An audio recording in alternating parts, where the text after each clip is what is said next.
দেখো আমাদের সমস্ত সরঞ্জাম রেডি করে নিয়েছি ভাত ভাজার জন্য। এইবার কড়াই বসিয়ে দিয়েছি, কড়াইতে দিয়ে দেবো সাদা তেল। তেলের মধ্যে দিয়ে দেবো তেজপাতা, গোটা গরম মশলা। ফোড়নটা একটু ভেজে নেব। একটা সুন্দর গন্ধ বেরিয়েছে। এবার দিয়ে দেবো ক্যাপসিকাম,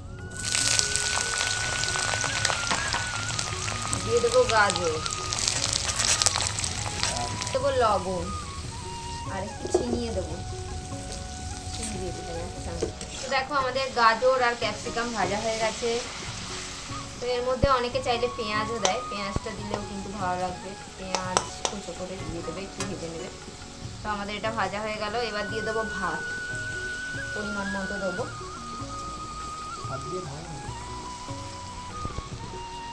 দিয়ে দেবো কিছু চেরা কাঁচা লঙ্কা, ঝাল ঝাল হলে খেতে ভালো লাগে। গোলমরিচের গুঁড়ো।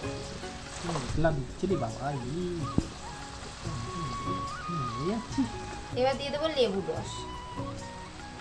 তো এবার আমরা এটাকে নাড়াচাড়া করে ভাজবো।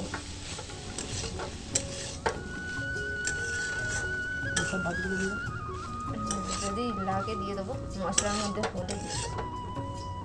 তো দেখো এরকম ভাবে কিন্তু ফ্রাইড রাইস কিন্তু আমরা করি, খালি চালটা খালি আলাদা। এটা হচ্ছে বাসমতি চাল আর এটা হচ্ছে এমনি আমাদের ঘরে খাবার রত্না চালের মতন চাল। খেতে কিন্তু খুব একটা খারাপ না, ওই চালটা একটু সুগন্ধি থাকে। জানি না কেমন, আমি কিন্তু কোনোদিনও করিনি এইভাবে। হ্যাঁ, একবার এইভাবে বিরিয়ানি করে দেখিয়েছিলাম এই চাল দিয়ে, খারাপ হয় রাইস কোনোদিনও করিনি। তো দেখো আমাদের ভাত ভাজাটা একটু ভাজা ভাজা করছি, একটু কড়া করে ভাজা হয়। একটু ভাজা ভাজা করতে হবে। এটা যেহেতু ভাত, আর এখানে দিয়ে দিলাম কিশমিশ। কিশমিশটা থাকে ফ্রাইড রাইসে। দেখো আমাদের ভাত ভাজা রেডি। এবার নামিয়ে নেবো।